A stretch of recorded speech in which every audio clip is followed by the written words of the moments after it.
buntis ka. Tiisin mo yung tirang pagkain ng aso. Kung ayaw mong kainin, lumayas ka sa bahay ko.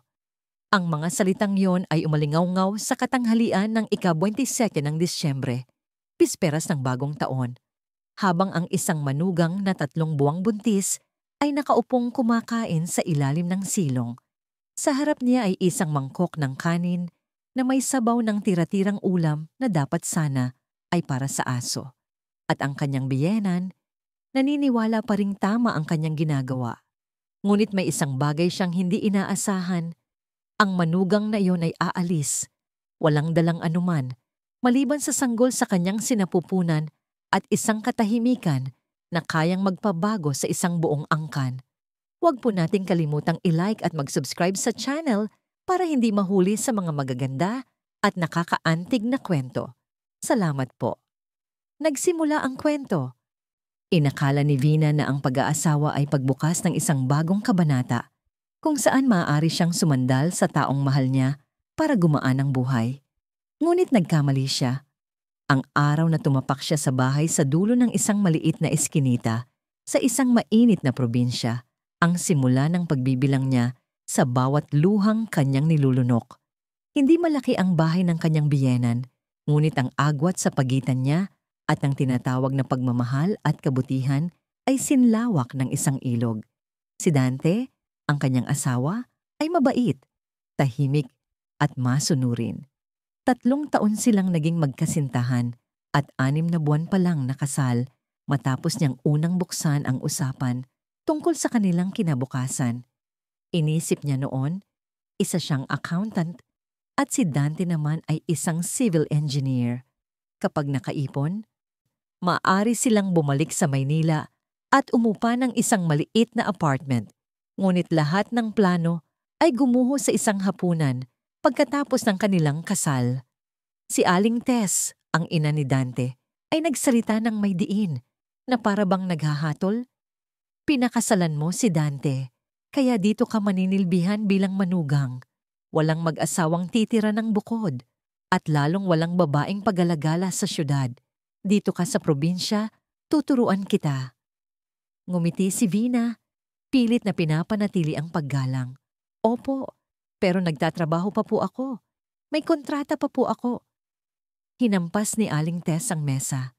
Ang sahod ng asawa mo bilang engineer ay sapat na para buhayin ka dito sa bahay. Ang babaeng nagtatrabaho ay nawawalan ng puri. Si Dante, na nakaupo sa tabi, ay nagkamot lang ng ulo at pilit na ngumiti. Ganyan lang talaga si nanay. Sanay na siyang mag-isa. Pagpasensyahan mo na lang muna siya, ha? Dahil sa isang linyang yon, pagpasensyahan mo na lang. Napilitan si Binang pumirma sa kanyang resignation letter. Ayaw niya ng gulo sa mga unang araw ng kanyang kasal at hindi niya inakala na sa sandaling iyon, opisyal na niyang tinalikuran ang sarili niyang mundo. Ang kanyang karera, ang kanyang kalayaan, pati na ang kanyang boses. Sa probinsya, gumigising si Vina ng 4:00 ng umaga para maghanda ng pagkain. Bago pa man niya masuklay ang kanyang buhok, nasa labas na ng pinto si Aling Tess at sumisigaw, "Gising ka na ba? Hindi pa naman malaki ang tiyan mo, pero ang tamad-tamad mo na." Nasanay na siya sa mga ganoong salita. Kahit anong gawin niya, laging may nakikitang mali ang kanyang biyenan. Kung maghugas siya ng gulay at tumapon ng tubig, pag-aaksayay iyon. Kung magpunas siya ng mesa at may maiwang isang maliit na dumi, wala siyang mata. Kung mamalengke siya at hindi makatawad tulad niya, isa siyang tanga na madaling maloko. Noong una, inisip ni Vina na lahat ng biyenan ay ganoon, ngunit nang pilitin siya ni Aling Tess na maglaba gamit ang kamay dahil magastos daw sa kuryente ang washing machine, at nang utusan siyang magpunas ng sahig gamit ang basahan sa halip na mop para maranasan niya ang hirap, doon niya naintindihan. Hindi ito pagiging mahigpit, kundi pang-aapi. Si Dante ay laging nasa construction site at ilang araw lang umuuwi. Sa mga sandaling iyon lang nakakaramdam si Vina ng kaunting ginhawa. Hahawakan ni Dante ang kanyang kamay, magtatanong ng ilang bagay at aalis na ulit. Gusto niyang magkwento, maglabas ng sama ng loob, ngunit hindi siya nabibigyan ng pagkakataon. Kapag umuuwi si Dante, nagiging mabait si Aling Tess. Ang asawa mo, masunurin na ngayon. Marunong nang gumawa ng lahat. Kasabay nito ang isang matalim na tingin kay Vina. Nilunok na lang ni Vina ang lahat ng kanyang hinagpis. 2 buwan pagkatapos ng kasal, 2 pulang linya ang lumitaw sa pregnancy test. Nanginginig ang mga kamay ni Vina, ang puso niya ay puno ng kakaibang pakiramdam. Masaya siya, hindi dahil magiging ina na siya, kundi dahil inisip niyang baka sakaling mas maging mabait na sa kanya ang kanyang biyenan. Naghanda siya ng masarap na hapunan, hinintay ang pag-uwi ni Dante, at dahan-dahang sinabi sa gitna ng pagkain, "Buntis po ako, Nay." Ibinaba ni Aling Tess ang kanyang mga kubyertos. Tiningnan siya mula ulo hanggang paana, para bang sinusuri siya. Hindi ka pa nga nakakabawi sa magulang mo, atat ka nang, hindi ka pa nga nakakabawi sa magulang mo, atat ka nang manganak, ano? Natigilan si Vina. Hindi siya umasa ng bulaklak, pero hindi rin niya inasahan na tinik ang tatanggapin niya. Si Dante naman ay bumulong lang. "Hayaan mo na, Nay. Masaya yan sigurado." Ang gaan ng kanyang sinabi ay nagpabigat sa puso ni Vina na parang bato. Nang gabing iyon, nakahiga siyang nakatalikod, yakap ang kanyang tiyan. Nagsisimula na ang kanyang morning sickness, ngunit mas mabigat ang sikip sa kanyang dibdib. Sa mga sumunod na araw, ang mga gawain sa bahay ay ganoon pa rin. Ang pinagkaiba lang ay mas mabagal na kumilos si Vina dahil sa pagod. Ngunit walang pakialam si Aling Tess, lalo pa siyang naging mahigpit. 3 buwan pa lang yan, umaarte ka na. Akala mo kung mamamatay ka na, sabi nito nang makita siyang nakaupong nagpapahinga matapos magsampay. Nanahimik na lang si Vina. Bawat salitang lumalabas sa bibig niya ay binabaluktot para maging kawalan ng galang. Gabi-gabi, kapag madilim na, mag-isa siyang nakaupo sa kama, hinahaplos ang kanyang tiyan at bumubulong, "Anak, lumaki ka lang ng maayos, magiging okay din tayo." Ngunit kahit siya, hindi naniniwala. Ang mga mata ni Aling Tess tuwing umaga ay laging mapanuri. Ang bawat salita ay may kasamang talim. Si Dante naman ay laging wala. Kapag tumatawag, ang laging bilin ay, "Huwag mo na lang masyadong isipin."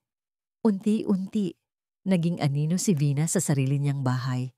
Tahimik, walang imik. Nakalimutan na niya kung ano ang tunog ng sarili niyang tawa.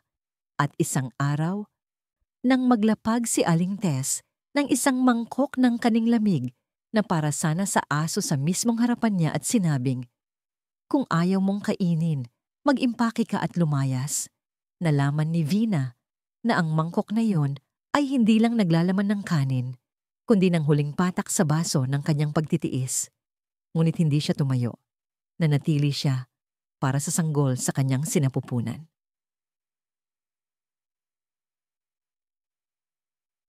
Ang hapunan sa bahay ni Aling Tess ay laging inihahain ng 6:00 ng gabi. Bago pa man dumilim, nasa kusina na si Vina mula pa 3:30. Naghihimay siya ng gulay, nagsasayang sa kalang de uling dahil sabi ni Aling Tess, mas masarap daw ang kanin kapag doon niluto. Kapag napaparami ang kanyang saing, tinitingnan siya nito ng masama. Kayo kasing mga hindi nagpapawis para sa bawat butil ng kanin. Kung gumastos akala nyo tubig lang.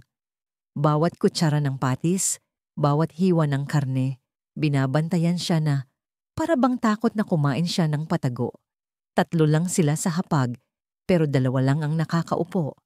Kapag nakahain na ang lahat, si Vina, tulad ng isang anino, ay huling kumakain. Kapag tapos na ang lahat, laging sinasabi ni Aling Tess, "Ang manugang, dapat marunong magparaya. Sa bahay na to, lahat dapat alam ang lugar nila." Kumakain si Vina sa kusina, kaning lamig, sabaw na malamig na rin, gulay na lanta, at tirang taba ng baboy. Noong una, dahan-dahan pa siyang sumusubo para hindi masuka. Ngunit nang lumaon, kapag naamoy na niya ang lansa ng isda sa lumang sabaw, Humihigop na lang siya ng ilang kutsara at nagkukunwaring busog na. Ang kanyang morning sickness ay umaatake gabit araw, ngunit hindi niya ito pinapahalata. Isang araw, habang naghuhugas ng pinggan, bigla siyang nasuka. Yumuko siya sa lababo. Narinig ni Aling Tess ang tunog ng tubig at ang kanyang paghingal. Lumabas ito mula sa sala. Hindi nagtanong, hindi lumapit. Mula sa pintuan ng kusina, tiningnan lang siya ng masama na parang nakakita ng nagkakasakit-sakitan. Ang galing mo talagang umarte para makatakas sa trabaho. Akala mo porket manganganak ka, reyna ka na dito? Nakaluhod si Vina sa lababo. Nanginginig ang kamay, ang luha ay humahalo sa tubig. Pero hindi siya nagsalita. Sinubukan na niyang magsalita noon at sa tuwing ginagawa niya yon, tinatawag siyang sinungaling, mapagkunwari at walang utang na loob. Nang gabing iyon, kumain siya habang nasa lalamunan pa ang amoy ng suka. Kumain siya, hindi dahil sa gutom, kundi para sa anak niya. Lumalaki ito sa sinapupunan niya, gamit ang lahat ng lakas at pagtitiis ng isang ina. Malapit na ang Pasko at ipinaayos ang lumang sementadong bakuran. Nagpatawag si Aling Tess ng mga trabahador. Si Vina, kahit 3 buwan ng buntis at medyo malaki na ang tiyan, ay inuutusan pa ring bumili ng graba, mag-igib ng tubig, at maghain ng pagkain para sa mga trabahador. Isang tanghaling tapat, habang nagwawalis ng alikabok, bigla siyang nahilo at napaupo sa hagdanan.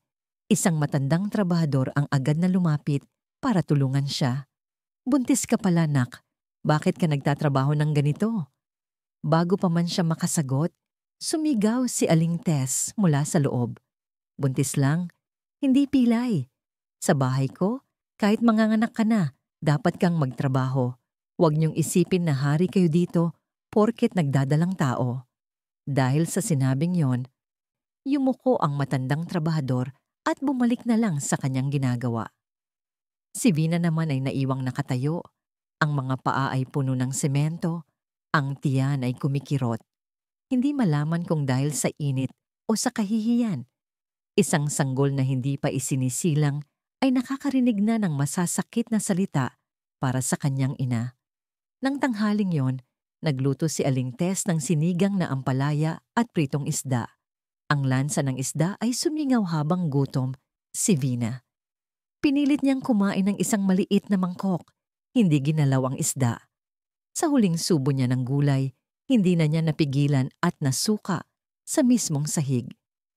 Sumugod si Aling Tess, hindi para tulungan siya, kundi para magalit. "Na naman, hindi ka ba titigil sa kaartehan mo? Kung ganyan ka maglihi, 10 na sanang anak ko ang namatay." Napaupo si Vina sa sahig. Ang tiyan ay sumasakit dahil sa pagsuka. Isinandal niya ang likod sa pader. Ang kanyang mga mata ay hindi na basa. Hindi na siya umiiyak, hindi na dumadaing. Para na siyang isang taong wala nang inaasahan mula sa tinatawag na awa. Si Dante, walang alam. Nasa isang construction site siya, 200 kilometro ang layo. Ilang beses nang nag-type ng mensahe si Vina, pero binubura rin. Natatakot siyang ma-pressure ang asawa, mapagod. At sa huli, ang isasagot lang ay, "Pagpasensyahan mo na lang si nanay." Nang gabing yon, nakahiga si Vina sa kama, nakabaluktot, hinahaplos ang tiyan. "Anak, huwag kang mag-alala ha. Kaya ni nanay to.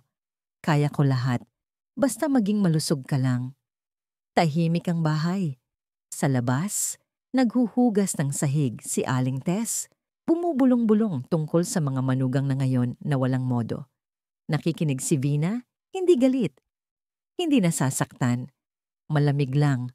Isang lamig na gumagapang mula sa kanyang likod hanggang sa kanyang puso. At kinabukasan, nang maghain ng pagkain si Aling Tess, nakaupo na naman si Vina sa kusina, tulad ng dati. Ang pinagkaiba lang, sa mangkok ng sabaw na para sa kanya, walang laman kundi tubig. Pero kumain pa rin siya. Ika-27 ng Disyembre, bisperas ng bagong taon. Ang diwa ng paghahanda ay ramdam sa buong baryo. Ang bawat bahay ay naglilinis, nag-aayos ng kanilang mga altar at abala sa paghahanda ng handa para sa pagsalubong sa mga ninuno. Ngunit sa bahay ni Aling Tess, ang hangin ay mabigat sa sigawan, kalampagan ng mga plato, at sa nakakasakal na amoy ng usok. Naghahanda si Aling Tess ng pagkain para sa pag-aalay. Tumawag siya ng mga kapitbahay para tumulong, ngunit walang nagtatagal sa pakikipag-usap sa kanya. Alam ng lahat na ang bibig niya ay singtalas ng labaha. Si Vina ay abala mula pa umaga. Nagpupunas ng altar, naghuhugas ng mga baso, pagkatapos ay bumaba sa kusina para magbalot ng suman, magluto ng adobo at gumawa ng atsara. Nanginginig ang kanyang mga kamay dahil sa bahagyang paghilab ng kanyang tiyan kapag matagal nakatayo, ngunit walang pumapansin. Habang inihahain niya ang kaldero ng adobo, kumunot ang noo ni Aling Tess, inamoy ito, at sumigaw sa harap ng dalawang kapitbahay, maalat na parang toyo. Ganito ka ba magluto ng handa? Sinabi ko na nga ba, kayong mga taga-syudad, puro pagkain sa labas ang alam, hindi marunong magluto. Ang mga salita ay parang isang sampal sa mukha, kahit walang dumapong kamay. Kinagat ni Vina ang kanyang labi at yumuko. Sinubukan siyang ipagtanggol ng isang kapitbahay. Hayaan mo na, Tess. Bagong manugang pa lang naman. Ngunit pinutol siya. Kung ipagtatanggol mo yan, iuwi mo na lang sa inyo. Bumigat ang tensyon. Dahan-dahang umatras si Vina papuntang kusina. Nanginginig ang mga binti. Nanlalabo ang paningin dahil sa pagod at gutom. Ang init ng araw ay tumatama sa sementadong bakuran. Bawat hakbang ay parang pagtapak sa apoy. Lumuhod siya para maghugas ng mga plato. Ang tubig na may sabon ay malamig at malansa. 2:00 na ng hapon nang umalis ang huling bisita. Doon lang naglakas loob si Vinang punasan ng kanyang pawis at mahinang nagsabi, "Nay, gutom na po ako. Pwede po bang kumain?" Hindi tumingala si Aling Tess na nagwawalis.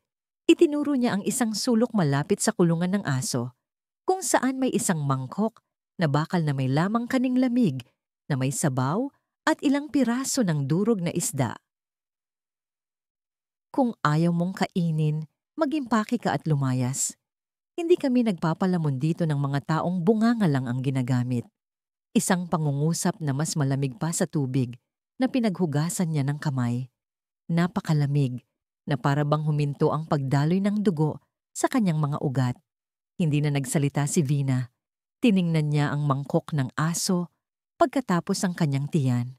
Ang sanggol, 3 buwan pa lang, ay walang alam, ngunit kailangan nitong kumain. Dahan-dahan siyang lumapit, pinulot ang mangkok. Nanginginig ang kanyang kamay, hindi dahil sa init, kundi dahil sa kahihiyan. Umupo siya sa semento, isinandal ang likod sa pader, at nagsimulang kumain. Sa unang subo, ang lansa ay sumingaw sa kanyang ilong. Pinilit niyang lunukin. Sa pangalawang subo, may tinik ng isda. Maingat niyang nginuya para hindi mabilaukan. Walang tigil ang agos ng kanyang luha, hindi dahil sa anghang, kundi dahil sa sakit. Isang sakit na walang nakakakita, walang nakakarinig, walang pumipigil. Nagpatuloy sa pagwawalis si Aling Tess na parang walang nangyayari. Tumahol ang aso ng ilang beses, pagkatapos ay tumahimik. Ang tunog ng walis, ng hangin, at ng kutsarang tumatama sa mangkok ang pinakamatigas na tunog na narinig ni Vina sa buong buhay niya. Si Aling Nena, ang matandang kapitbahay, ay napadaan. Nakita niya ang eksena. Huminto siya, ngunit hindi pumasok. Tumayo lang siya sandali. Nanigas at nagpatuloy sa paglalakad. Ang mga labi ay mahigpit na nakatikom. May mga bagay na hindi mo maaaring pakialaman. May mga sugat na hindi lahat ay may lakas ng loob na gamutin para sa iba. Nangalahati ni Vina ang pagkain nang masuka siya. Tumagilid siya at sumuka ng dilaw na likido. Ngunit bumalik siya at nagpatuloy sa pagkain. Hindi dahil sa kanin, kundi dahil sa bata. Wala itong kasalanan. Habang papalubog ang araw, habang ang mga kapitbahay ay abala sa pagbabalot ng suman at pag-aayos ng bulaklak, Isang buntis na manugang ang kumakain ng pagkain para sa aso. Ang mga luha ay tumutulo sa lupa. Pagkatapos, tumayo siya. Tahimik na hinugasan ang mangkok. Walang nag-utos, ngunit ginawa niya. Ibinalik niya ito sa dati nitong pwesto na para bang walang nangyari. Nang gabing iyon, hindi na siya kumain. Nakahiga siyang nakatalikod sa pader. Yakap ang tiyan, hindi umiiyak. Umiyak na siya kaninang umaga. Ngayon, tahimik na lang siya. Ngunit sa kanyang isipan, isang ideya ang sumulpot. Kung kaya niyang lunukin ang kahihiyan ngayon, kaya niya ring umalis bukas. Gabi ng ika-28 ng Disyembre, biglang bumuhos ang malakas na ulan. Ang tunog sa yero ng bubong ay mabibigat na patak. Nagsimulang magpakita ng kakaibang sintomas ang katawan ni Vina. Nilagnat siya, nanakit ang likod at humilab ang kanyang tiyan. Ngunit dahil sanay ng walang pumapansin, hindi siya nagreklamo. Nang ang sakit ay naging mas matindi at mas madalas, nanginginig niyang tinawagan si Dante. Mahaba ang ring. Pagkatapos ay naputol. Tumawag ulit siya. Walang sumasagot. Out of coverage area? Sa labas, humahampas ang ulan. Sa loob niya, nagsisimula ng gumuho ang pader ng kanyang pagtitiis. Kinuha niya mula sa kanyang bulsa ang resulta ng ultrasound. Mahina ang kapit ng bata. Kailangan ng pahinga. Iwasan ang mabibigat na gawain. Nanginginig siyang umakyat sa itaas. Nakaupo si Aling Tess. Nagtutupi ng mga panyo. Ipinakita ni Vina ang papel. Naisabi po ng doktor, kailangan ko raw pong magpahinga. Masakit po ang tiyan ko. Tiningnan ito ni Aling Tess nang wala pang 3 segundo. Pagkatapos ay kinumot at itinapon sa sahig. Ang hinahina mo. Gusto mo pang maging ina? Bago ka pa nga lang dito, pabigat ka na. Ang mga salita ay hindi pa tapos. Kung sino man ang hindi kayang maging asawa sa bahay na to, lumayas. Hindi kami nag-aalaga ng inutil dito. Yumuko si Vina para kunin ang papel. Nanlalamig ang mga kamay. Hindi siya sumagot. Dahan-dahan siyang umatras, bumalik sa ibaba na parang isang anino. Mas lumakas ang ulan sa labas. Basa ang kanyang higaan. Amoy-amag ang silid. Nakahiga siyang nakatagilid, yakap ang tiyan, nakabaluktot na parang isang batang takot sa lamig. Ang papel ng ultrasound ay lukot na sa isang sulok, tulad ng kanyang pangarap na maging ina na tinatapakan. Hinaplos niya ang kanyang tiyan, bumubulong. Anak, naririnig mo ba? Patawarin mo si nanay. Hinayaan kitang maranasan ang lahat ng ito. Lalong tumaas ang kanyang lagnat. Nginig siya sa ginaw. Naalala niya ang kanyang ina, ang maliit nilang kusina, ang lugaw na may itlog na laging niluluto nito kapag may sakit siya. Ngunit hindi siya nangahas na tumawag. Mula nang ikasal siya, lagi nitong sinasabi, bilang manugang, dapat kang magtiis. Naisip niyang umalis. Ang ideya ay hindi biglaan. Ito ay resulta ng sunod-sunod na pagyurak sa kanyang dignidad, sa sanggol sa kanyang sinapupunan, sa kanyang pagkatao. Ngunit saan siya pupunta? Wala siyang pera. Malayo ang mga kamag-anak at nasa Maynila ang mga kaibigan. Isang malakas na kulog ang yumanig sa langit.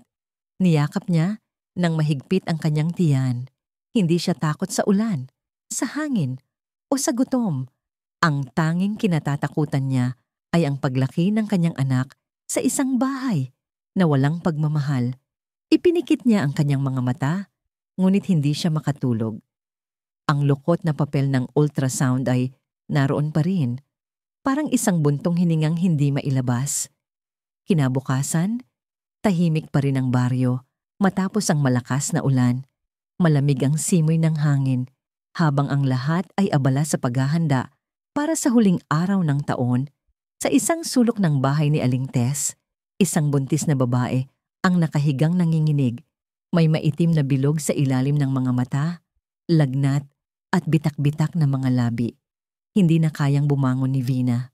Buong gabi siyang nilagnat at giniginaw. Ang kanyang tiyan ay sumasakit sa bawat galaw. Basa ang kanyang higaan, magulo ang buhok. Ngunit walang umakyat para tingnan siya. Naghintay siyang sumikat ang araw, hindi dahil sa pag-asa, kundi para malaman kung buhay pa siya. Si Aling Nena, ang matandang kapitbahay na mag-isang naninirahan, ay napadaan at nakitang bukas ang pinto ng kusina ni Aling Tess, ngunit walang ingay. May kutob siyang hindi maganda. Dahan-dahan siyang lumapit sa bintana ng silong. "Vina, nak, ayos ka lang ba?" Walang sumagot. Nanginginig niyang itinulak ang pinto. Ang nakita niya ay nakapanlulumo. Si Vina ay nakabaluktot na parang isang bata. Nanlalalim ang mga mata. Nangingitim ang mga labi. Wala na siyang lakas para magsalita. Tanging mga luha ang tahimik na dumadaloy mula sa gilid ng kanyang mga mata. Pumasok si Aling Nena. Hindi na siya nagtanong. Sumigaw siya, "Tess, ang manugang mo nilalagnat. Hindi maganda ang lagay niya." Ngunit walang sumagot. Maagang umalis si Aling Tess para mamalengke. Walang pag-aalinlangan, kinuha ni Aling Nena ang kanyang sariling Amerikana, isinuot kay Vina, at inalalayan siyang lumabas ng bahay. Ang kanyang mga kamay ay payat, ngunit matatag. Tumawag siya ng tricycle. "Iho, pakidala kami sa health center. Emergency." Ang kanyang boses ay hindi na boses ng isang matanda, kundi boses ng konsensyang kumikilos. 15 minuto lang ang layo ng health center. Tiningnan siya ng naka-duty na nurse, kumunot ang noo, at mabilis na nagsulat ng referral. Mahina ang kapit ng bata. Kailangan niya ng complete bed rest. Bantayan siyang maigi sa mga susunod na araw. Inalalayan ni Aling Nena si Vina paupo. Lahat ng bagay may hangganan, nak. Ang isang kawayan, kapag pilit mong binaluktot, mababali rin. Tumango lang si Vina. Pagod na siya, ngunit higit pa roon, sawa na siyang mabuhay na parang isang anino, magtrabaho na parang isang makinang hindi nasasaktan, at manahimik na parang isang may kasalanan sa sarili niyang tahanan. Hindi ibinalik ni Aling Nena si Vina sa bahay ni Aling Tess. Dinala niya siya sa sarili niyang bahay, isang maliit na tahanan kung saan siya lang ang nakatira. May isang lumang bodega doon na hindi na ginagamit. Naglatag siya ng banig, naglagay ng kulambo, at nagtimpla ng maligamgam na tubig. "Dito ka muna ng ilang araw, huwag ka munang bumalik doon. Kailangan mong mabuhay para sa sarili mo at para sa anak mo," sabi niya. Nang gabing iyon, sa unang pagkakataon sa loob ng maraming linggo, nakahiga si Vina sa isang tuyong kama at kumain ng mainit na lugaw. Walang sumisigaw, walang nanenermon. Yakap pa rin niya ang kanyang tiyan, ngunit ngayon, para protektahan ito, hindi para tiisin ang sakit. Tumingin siya sa lumang kisame at tahimik na umiyak. Hating gabi, habang tulog na si Aling Nena, kinuha ni Vina ang kanyang telepono. Tinawagan niya ang isang matalik na kaibigan mula sa syudad. Isang taong ilang buwan na niyang iniiwasan dahil sa hiya. Ngunit ngayon, wala na siyang pakialam sa sasabihin ng iba. "Hello, Vina, ikaw ba yan? Bakit ngayon ka lang tumawag?" Nabasag ang boses ni Vina. "Sorry, pwede ba akong makitira sa'yo ng ilang araw?" "Baliw ka ba? Umuwi ka dito ngayon din. Nasaan ka? Susunduin kita." Isang pangungusap lang. "Umuwi ka dito." Sapat na yon para hilahin si Vina mula sa bangin na matagal na niyang kinasadlakan. Nang gabing iyon, nakatulog siya ng mahimbing, katabi ang isang maliit na backpack na naglalaman ng ilang lumang damit. Sa kaibuturan ng kanyang puso, sa unang pagkakataon sa loob ng maraming buwan, isang maliit na apoy ang muling nag-alab. Kinabukasan, habang madilim pa, sa gitna ng paghahanda ng buong baryo para sa bagong taon, isang buntis na babae ang tahimik na umalis. Walang nakapansin. Naglakad si Vina na parang isang usok, mahina ngunit tiyak. Sa bintana ng bahay ni Aling Nena, naiwan ang isang nakatagilid na upuan. Sa ilalim nito, ang papel ng ultrasound na itinupi ng maayos sa loob ng isang plastic at pinatungan ng 2 bato. Isang mensahe na may nakakita. Ngunit sa halip na makialam, tahimik na lang na nagbukas ng isang pinto para siya ay makalabas. Ang tinutuluyan ni Vina ay isang maliit na kwarto, 2 metro kwadrado lang, sa dulo ng isang eskinita sa Quezon City. Mababa ang kisame, may mga amag ang pader, ngunit para kay Vina, ito ang unang lugar sa loob ng maraming buwan kung saan malaya siyang huminga nang hindi natatakot na masigawan. Si Carla, ang kanyang matalik na kaibigan, ay naghintay sa kanya sa terminal ng bus. Niyakap niya si Vina ng mahigpit, ngunit hindi nagtanong. Dinala siya ni Carla sa isang bakanting kwarto malapit sa tinitirhan niya at binayaran ng upa para sa 3 buwan. Sa unang araw, maghapon lang na nakahiga si Vina. Ang isip niya ay magulo. Ngunit kinahapunan, bumangon siya, nagtimpla ng gatas, at tiningnan ang papel ng ultrasound. Sa unang pagkakataon sa loob ng maraming buwan, gumawa siya ng plano para sa sarili niya. Tinulungan siya ni Carla na mag-alok ng accounting tutorial online. Sa unang sesyon, may 3 siyang estudyante. Habang nagtuturo, naaalala niya kung gaano niya kamahal ang kanyang propesyon. Dahil sa 2 salitang, pagiging manugang, tinalikuran niya ang lahat ng iyon. Araw-araw, natututunan niyang mahalin muli ang sarili. Nag-research siya tungkol sa tamang pagkain para sa buntis, nagluluto at nag-eehersisyo. Walang naguutos, walang naninirmon. Ang katahimikan dito ay mas nakakagaling kaysa sa libu-libong salita ng awa. Gabi-gabi, umuupo siya sa labas, hinahaplos ang tiyan at bumubulong, "Anak, ayos lang tayo. Nagsisimula na tayong muli." Hindi niya tinawagan si Dante. Hindi siya nag-text sa kanyang biyenan. Hindi rin niya ikinwento kay Carla ang tungkol sa mangkok ng aso. Ito ay isang peklat na gusto niyang hayaang gumaling sa sarili nitong paraan. Minsan, nananaginip pa rin siya. Nasa kusina raw siya, naghuhugas ng pinggan at nasa likod niya si Aling Tess. Ngunit paggising niya, naroon ang pamilyar na dilaw na ilaw at ang tahimik na kwarto. Humihinga siya ng malalim at ipinapaalala sa sarili. Hindi ako galit kaninuman. Gusto ko lang maging sapat na malakas para palakihin ka, anak. Hindi niya alam kung ano ang dala ng hinaharap. Ngunit alam niyang nakaalis na siya sa isang lugar kung saan ang kanyang dignidad ay mas mababa pa sa isang aso. Nang hapong iyon, maagang namalengke si Aling Tess. Nagbili siya ng karne, gulay at bulaklak. Ang mukha niya ay seryoso pa rin, tulad ng dati. Ngunit ang kanyang mga kamay ay bahagyang nanginginig at sa kanyang isipan, umuulit-ulit ang tunog ng teleponong nagriring buong gabi na walang sumasagot. Tinatawagan niya si Vina mula pa umaga nang malaman niyang pauwi na si Dante. Noong una, pasigaw pa siya. "Nasaan ka, Vina? Umuwi ka at magluto kung ayaw mong pagsisihan." Ngunit matapos ang 3 tawag na walang sagot, nabasag ang kanyang boses. "Vina, mag-usap tayo. Nak, sagutin mo lang. Kahit murahin mo ako, okay lang." Walang sumagot. Dumating si Dante ng tanghali, basang-basa sa ulan at puno ng putik. Hindi niya nakita ang asawa. Wala ang tsinelas ni Vina sa labas. Wala ang tuwalyang laging nakasampay. Wala ang lugaw na laging inihahanda ni Vina kapag umuuwi siya. "Nasaan si Vina, Nay?" tanong ni Dante. Nagwawalis si Aling Tess, hindi tumitingin sa kanya. "Umalis na. Ayaw nang bumalik. Mas mabuti na yon. Palamunin lang yon dito." Natulala si Dante.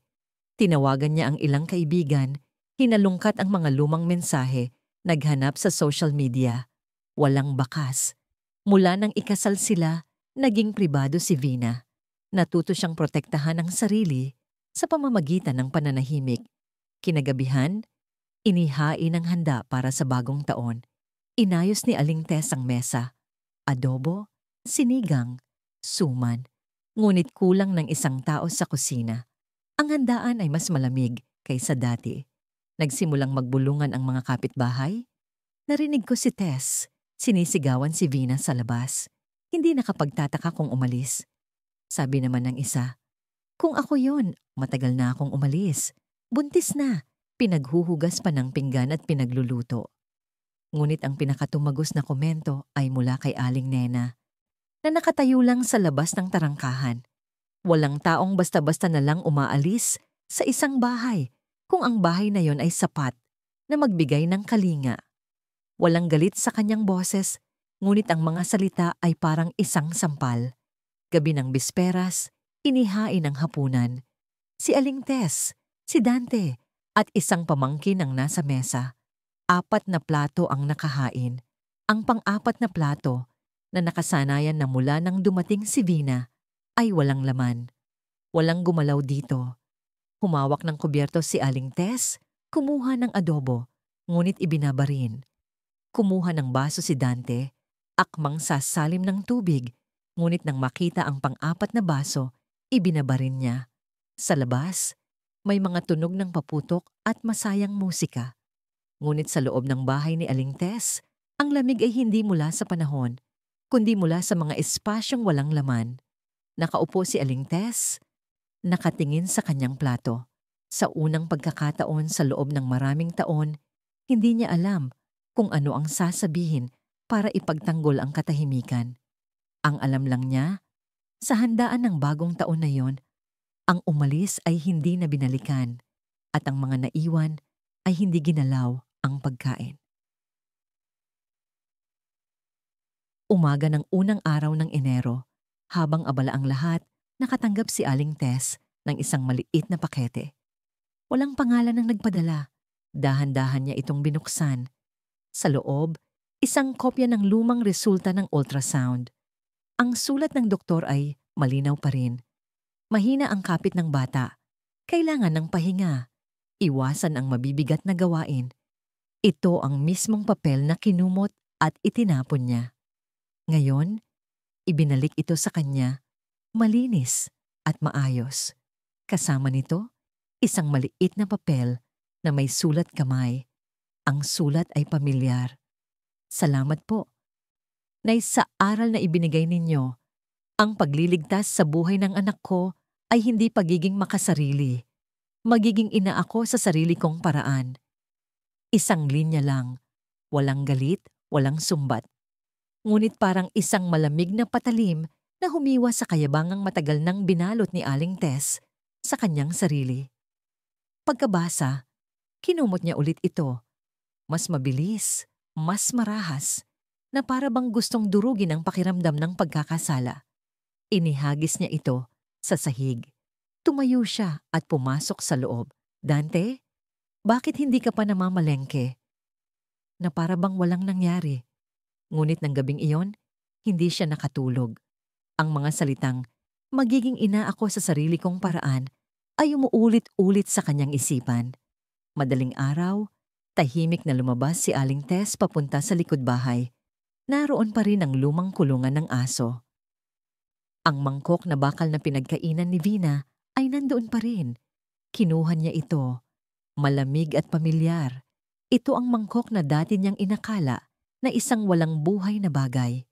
Ngunit ngayon, sa gitna ng malamig na gabi, naramdaman niya ang bigat nito. Ang bigat ng isang pagluhod na hindi pa niya nagagawa. Isang paghingi ng tawad na wala pa siyang lakas ng loob na sabihin. Maingat niyang ibinalik ang mangkok at pumasok sa bahay. Mula ng araw na yon, nabawasan ang pagiging masalita ni Aling Tess. Nagbulungan ang mga kapitbahay. Nagbago na yata si Tess. May nagtanong kay Dante, anong nangyari sa nanay mo? Umiling lang si Dante. Tanging si Aling Tess ang nakakaalam. Sa tuwing mag-isa siya sa kusina, sumusulyap siya sa isang sulok ng aparador.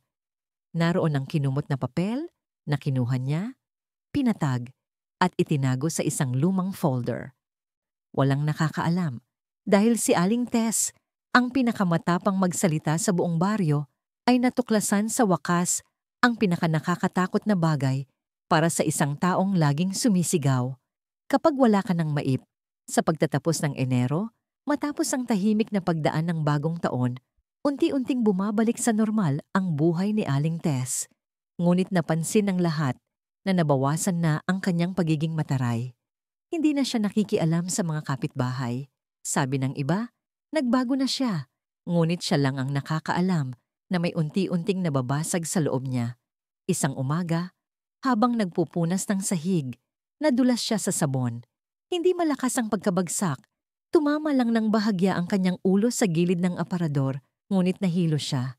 Dinala siya sa ospital ng bayan. Sa waiting area, nakatabi niya ang isang babaeng buntis, mga 27 taong gulang. Mukha itong pagod. Mahina niyang sinabi sa kasama, "Iniwan ako ng asawa ko. Pinapa-abort niya. Gusto kong ituloy, pero hindi ko alam kung paano ako mabubuhay." Narinig ni Aling Tess ang bawat salita. Para siyang hinila pababa. Bigla niyang naalala ang tiyan ni Vina na ganoon din kalaki. Ang imahe ng mangkok ng kaning lamig. Ang mga salitang, "Kung ayaw mong kainin, lumayas ka." Ang kinumot na resulta ng ultrasound, ang tunog ng pagsusuka ni Vina. Lahat ay sabay-sabay na bumalik. Sumampal sa kanyang dibdib. Sa unang pagkakataon, inisip niya, paano kung nakunan si Vina ng araw na yon? Paano kung namatay ang bata dahil sa kanya? Dahil sa masasakit niyang salita at sa pagpapahirap na ginawa niya? Kinilabutan siya. Napakapit siya ng mahigpit sa upuan. Hindi pa niya naisip ito dati. Ngunit ngayon, hindi na niya maiwasan. Pag-uwi, tahimik siyang naupo sa hapagkainan. Hindi siya kumain. Nang gabing iyon, tinawag niya si Dante. "May numero ka pa ba ni Vina?" Natigilan si Dante. Mula nang umalis si Vina, hindi na nila binanggit ang pangalan niya. Dahan-dahan siyang tumango. "Opo, pero hindi na po matawagan." "May pamangkin ako sa telco," sabi ni Aling Tess, kumuha ng isang papel. "Ipahanap mo ang address na nakarehistro sa numerong ito." 3 araw ang lumipas, nasa harap na niya ang isang papel na may address. Quezon City, isang eskinita na walang pangalan. Hindi siya agad pumunta. Itinago niya ito sa bulsa at tahimik na naupo sa kusina buong hapon. Kinagabihan, pumunta siya sa palengke. Hindi para bumili ng pagkain. Pumili siya ng mga dilatang gatas, mga lampin, at maliliit na medyas. Isang sales lady ang nagtanong, "Para po sa apo ninyo." "Nay?" Hindi siya sumagot. Namula ang kanyang mga mata. Pag-uwi, inayos niya ang lahat sa isang lumang basket na yari sa yantok. Isang bote ng gatas sa gitna, mga lampin na nakatupi ng maayos, at isang maliit na sobre na may lamang pera. Hindi para ibigay, kundi para iwanan ng tahimik kung kinakailangan. Inilagay niya ang basket sa isang sulok ng kanyang kama. Bawat umaga, binubuksan niya ito, tinitingnan sandali, at isinasara ulit. Hindi niya sinabi kaninuman kung saan siya pupunta, ngunit alam niya sa sarili niya. Sa pagkakataong ito, hindi siya aalis para hanapan ng mali ang iba, kundi para harapin ang sarili niyang pagkakamali. Pebrero, panahon ng pabago-bagong panahon sa Maynila. Si Vina ay 7 buwan ng buntis. Nagtuturo pa rin siya gabi-gabi. Sanay na siyang mag-isa. Isang umaga, habang naghahanda ng lugaw, bigla siyang nakaramdam ng matinding paninigas at sakit ng tiyan. Pinagpawisan siya ng malamig. Ang sakit ay iba sa dati. Malalim, matindi, at sunod-sunod. Sinubukan niyang tawagan si Carla, ang kaibigan niya. Ngunit hindi niya maibuka ang kanyang bibig. Buti na lang, kararating lang ni Carla at nakita siyang nanginginig. Nataranta si Carla nang makita ang basang mantsa sa pagitan ng mga binti ni Vina. Pumutok na ang kanyang panubigan. "Diyos ko, manganganak ka na, hindi pa buwan." Sigaw ni Carla, agad na tumawag ng ambulansya. Ngunit biglang bumuhos ang malakas na ulan. Sinabi ng operator na natrapik ang ambulansya.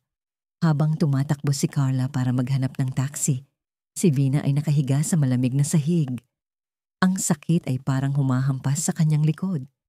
Umiiyak siya, hindi dahil sa sakit, kundi dahil sa takot. Takot na ang anak na ipinaglaban niya ay mawala sa kanya. Sa gitna ng kaguluhan at kawalan ng pag-asa, isang paos na boses ang umalingaw-ngaw mula sa labas. Vina! Vina, nak! Napalingon si Carla. Nakatayo sa dulo ng eskinita, basang-basa sa ulan, may dalang basket, ay si Aling Tess. Hindi siya nagtanong kung bakit nandoon si Vina. Hindi siya sumigaw. Mabilis siyang lumapit, tiningnan si Vina at lumuhod sa tabi ng dati niyang manugang. Ang mga kamay na dati humahawak ng walis at nagbibitaw ng masasakit na salita ay nanginginig ngayon habang inaalalayan si Vina. Nasaan ang taxi? Tanong niya. Itinuro ni Carla, ayun na po. Hindi niya hinayaan ng iba na umalalay kay Vina. Yumuko siya. Inalalayan ng nanginginig na katawan ng manugang na dati niyang pinakain ng pagkain ng aso. Pinilit niyang buhatin si Vina na para bang kung bibitawan niya ito, maglalaho na lang ito sa ulan. Napatingin si Vina sa kanya. Ang mga matang dati niyang kinatatakutan ay namumula ngayon. Dahil ba sa ulan o sa iba pang dahilan? Bumuka ang kanyang bibig. Paano niyo po nalaman? Hindi siya sumagot. Umiling lang si Aling Tess. Mabilis na isinakay si Vina sa taxi. Susunod sana si Carla, ngunit pinigilan siya ni Aling Tess. Dito ka na lang, iho. Ako na ang sasama. Sino pa ba ang gagawa nito? Sa loob ng taxi, patuloy ang ulan. Nakahiga si Vina sa kandungan niya, humihingal. Hinawakan ni Aling Tess ang kanyang kamay. Manganak ka lang. Lahat ng kasalanan, ako na ang bahala. Ang mga salitang iyon ay hindi parang paghingi ng tawad, kundi isang paghatol sa sarili. Dahil doon, hindi umiyak si Vina. May kung anong lumambot sa puso niya. Hindi niya alam kung galit o awa. Pagdating sa ospital, hindi na siya naghintay ng nurse. Bumaba siya at sumigaw, may manganganak. Emergency. Dinala si Vina sa emergency room. Nagsara ang mga pinto. Naiwan si Aling Tess sa labas. Hindi pa naaalis ang basang damit. Mahigpit na hawak ang basang basket. Sa loob nito, ang bote ng gatas, mga lampin, mga bagay na binili niya para itama, kahit kaunti, ang kanyang mga pagkakamali. Sa gitna ng puting pasilyo, napaupo siya sa isang upuan at isinubsob ang mukha sa kanyang mga kamay. Sa unang pagkakataon sa buong buhay niya, ang pinakamatapang magsalita sa buong baryo ay humagulgol. Ang operasyon ay tumagal mula madaling araw hanggang sumikat ang araw. Ang ilaw sa emergency room ay nanatiling nakasindi na parang isang nag-iisang bituin sa gitna ng maulang gabi. Si Vina ay isinailalim sa emergency C-section. Humina ang tibok ng puso ng sanggol at bumagsak ang blood pressure ng ina. Sa labas, sa pasilyo, hindi gumalaw si Aling Tess. Basa pa rin ang kanyang damit, mahigpit na hawak ang basang basket. Ang basket na puno ng mga bagay na dala niya bilang isang huling hiningang ina. Walang nag-utos sa kanyang maghintay, ngunit hindi siya umalis. Isang kakaibang takot ang gumapang sa kanyang dibdib. Hindi takot na mawalan ng apo, kundi takot na mahuli na ang lahat. Bumukas ang pinto ng emergency room. Isang batang doktor ang lumabas. Karga ang isang sanggol na nababalot ng asul na kumot. Isang batang lalaki, ipinanganak ng kulang sa buwan, ngunit stable na. Ang ina ay inoobserbahan pa. Tumayo si Aling Tess. Kayo po ba ang pamilya? Gusto niyo po bang kargahin? Tanong ng nurse. Hindi siya sumagot. Umiling lang siya. Gusto niyang magsalita. Ngunit walang lumabas na boses. Ang kanyang mga kamay ay nanatiling nasa gilid. Hindi nangahas na iabot. Umiyak ang sanggol. Dinala ito ng nurse sa nursery. Sinundan ito ng tingin ni Aling Tess. Hindi siya umiyak, ngunit namula ang gilid ng kanyang mga mata. Isang likas na damdamin na matagal nang nakakubli ang biglang umusbong, ang damdamin ng pagiging isang lola. 3 oras ang lumipas, inilipat si Vina sa recovery room. Maputla pa rin siya, ngunit stable na. Naupo si Aling Tess sa tabi niya, tahimik.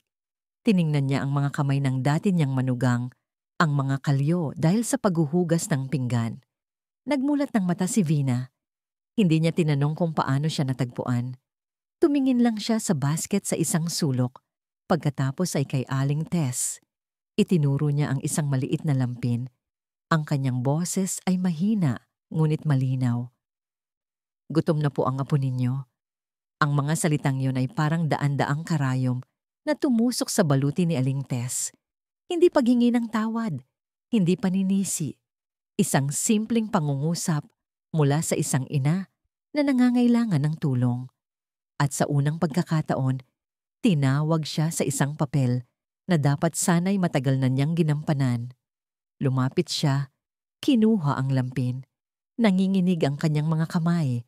Buong buhay niya, hindi pa siya nakaramdam ng ganitong panginginig. Dinala ng nurse ang sanggol. "Lola, gusto niyo po siyang bihisan?" Tumango si Aling Tess. Inabot niya ang lampin. Nang mailagay ang munting sanggol sa kanyang mga braso, naramdaman ni Aling Tess na biglang lumambot ang kanyang puso. Ang bata ay humikab. Pagkatapos ay tumahimik na para bang nakahanap ng isang ligtas na lugar. Yumuko si Aling Tess at hinalikan ng noo ng kanyang apo. Isang unang halik para sa isang batang isinilang sa gitna ng bagyo. Inaalagaan ng taong dating nagtakwil sa ina nito. Sa likod niya, nakahigang nakatagilid si Vina, may bahagyang mangiti sa kanyang mga labi. Hindi niya kailangan ng paghingi ng tawad. Ang kailangan lang niya ay makitang nagsisimulang muli ang kanyang biyenan. Isang linggo matapos manganak si Vina, opisyal na lumipat si Aling Tess sa maliit na kwarto sa Quezon City. Ang lugar ay masikip at luma, ngunit hindi siya nagreklamo. Tuwing umaga, namamalengke siya, nagluluto, at naglalaba ng mga lampin. Ang mga kamay niyang sanay sa magaspang na gawain ay natututo na ngayong mag-ingat sa paglalaban ng maliliit na damit. "Magpahinga ka na, nak. Masama sa bagong panganak ang nababasa," sabi niya kay Vina. Ang boses ay paos. Hindi na kasing tigas ng dati. Isang hapon, habang umuulan, nakaupo si Aling Tess sa kusina. Sa ibabaw ng kalan, may isang kumukulong kaldero. Sa tabi nito, ang makintab na mangkok na bakal. Ang mismong mangkok mula sa kanilang lumang bahay. Nakita ito ni Vina. Hindi nagbago ang kanyang ekspresyon. Hindi siya umalis. Naintindihan ni Aling Tess na nakatingin siya. Hindi siya umiwas. "Alam kong hindi ako karapat-dapat na gamitin to," mahinang sabi niya. "Pero sana, hayaan mo akong bumawi." Ang mga salitang yon ay nahulog sa gitna ng ulan. Hindi sumagot si Vina. Ngumiti ang sanggol sa kanyang bisig. Ang tawa ng bata ay umalingaw-ngaw sa maliit na kwarto. Nagkatinginan sila, walang galit, walang luha, walang paghingi ng tawad, ngunit may kung anong nabasag na parang yelong natutunaw sa init ng apoy. Ang mangkok, na dati simbolo ng kahihiyan, ay naglalaman na ngayon ng mainit na lugaw para sa isang bagong panganak na apo. Sumunod na buwan, sa isang pagpupulong ng mga kababaihan sa kanilang baryo, isang liham na walang pangalan ng binasa. Isinulat ito ng isang babae na nagngangalang Tess. "Ako po ay isang ina na nagkamali. Pinakain ko siya sa huli, pinagtrabaho hanggang sa halos masuka at pinalayas. Ngayon, natututo akong maglaban ng lampin at magluto ng lugaw bilang isang paraan ng pagbabayad sala. Isinusulat ko ito hindi para patawarin, kundi para ang ibang ina na tulad ko ay hindi na maulit ang aking pagkakamali." Natahimik ang lahat. Nang matapos ang pulong, nakita nila si Aling Tess na nakatayo sa di kalayuan. Hindi siya pumasok. Pagkatapos ng araw na yon, isang bagong pangalan ang ikinabit sa kanya ng mga tao. Si Aling Tess na naglalaban ng lampin. Isang pangalang tahimik na nagpapakita na ang pagbabago ay hindi kailangan ng ingay. Sa Quezon City, narinig ni Vina ang tungkol sa liham sa radyo. Hindi siya nagkomento. Ang mahalaga, may isang taong naglakas loob na buksan ang nakaraan. At siya naman, matagal nang tumigil sa pag-asang mayuyuko para sa kanya. Sa araw ng anibersaryo ng kamatayan ng kanyang asawa, personal na tinawagan ni Aling Tess si Vina. "Kung hindi ka abala, nak, umuwi kayo para sa handaan ng tatay ni Dante. Iniimbitahan ko kayo." Ito ang unang beses na ginamit niya ang salitang imbitasyon. Pumayag si Vina. Sa araw ng handaan, sa harap ng lahat ng kamag-anak, yumuko si Aling Tess. Nagkamali ako, sabi niya. Ngayon, sa harap ng aking asawa, tinatanggap ko ang lahat. Hindi na ito pasanin ni Vina. Walang nakapagsalita. Si Vina, karga ang kanyang anak, ay lumapit sa biyenan. Hindi niya sinabing, pinapatawad na kita. Inilagay niya ang natutulog na sanggol sa mga braso ni Aling Tess. Niyakap ni Aling Tess ang kanyang apo, nanginginig, umiiyak. Lola Tonak, bulong niya. Nagkamali si Lola. Mula sa araw na yon, isang bagong hangin ang umihip sa pamilya. Isang hangin na hindi nag-alis ng alikabok, kundi nagdala ng pagbabago. Isang hapon, sa maliit na kwarto sa Quezon City, muling lumuhod si Aling Tess. Hindi mo kailangang magpatawad, sabi niya. Hayaan mo lang akong bumawi. Hindi sumagot si Vina. Kinuha niya ang maliit na kamay ng kanyang anak at inilagay ito sa kamay ni Aling Tess. Lola, bulong niya, 2 salita lang. Ngunit sapat na yon para buksan ang isang pintong matagal nang nakasara. Ang kwento ni Vina at Aling Tess ay nagpapaalala sa atin na ang pagpapatawad ay hindi kailangang sabihin. Minsan, ito ay nasa pagtanggap na ang lahat ay maaaring magkamali at ang lahat ay may pagkakataong magbago. Ang tunay na lakas ay hindi nasa pagtitiis, kundi nasa pag-alam kung kailan dapat umalis para protektahan ang sarili. At ang tunay na pagpapakumbaba ay hindi nasa pagyuko, kundi sa pag-amin ng pagkakamali at paggawa ng tama. Ang pag-ibig, sa huli, ay hindi tungkol sa hindi pagkakamali, kundi sa paghahanap ng paraan upang ayusin ang mga nasira, kahit gaano pa ito katagal.